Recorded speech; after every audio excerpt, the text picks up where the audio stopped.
Hello, Nebraska. I am out here in Gearing in our Panhandle, and I'm joined by Vicki Sakurada Shepler, and she is basically organizing this museum that you see behind me. It's in honor of the Japanese, and so we're going to find out more about this museum. Tell us a little bit about this museum, I guess the history of it, and how it got moved to this location, because we're on the site of Legacy of the Plains, right? So this museum got started when I attended an event in Scottsbluff and found out that this Japanese hall, they were thinking about destroying it and demolishing it. But on the wall were pictures of my grandparents and the many Japanese in the area. So we wanted to preserve it, and that hall had been there for 90 years, since 1928. We got an agreement with the Legacy of the Plains to bring it to this place so it would not be demolished.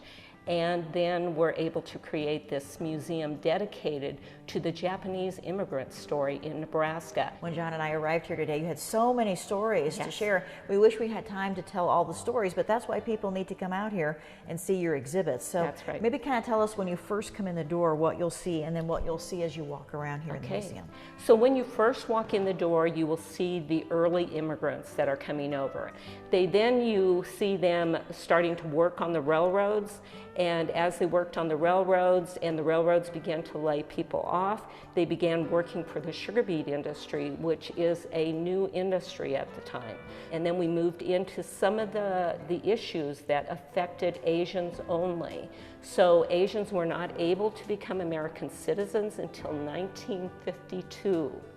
And then as we move through, it talks about other things.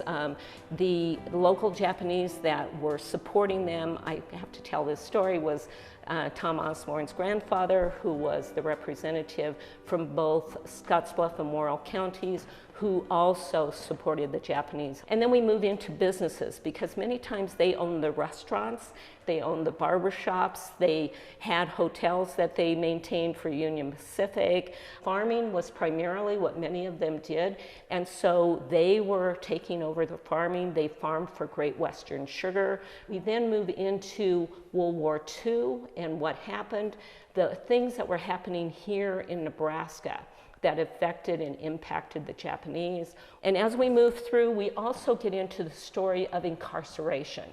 So during World War II, 110 to 20,000 Japanese and Japanese Americans were incarcerated in camps. Citizenship happened in 1952. And then we move into more modern time when we have the Japanese nationals and other groups that have really worked to preserve our culture. We're excited for the big opening, which will be in June.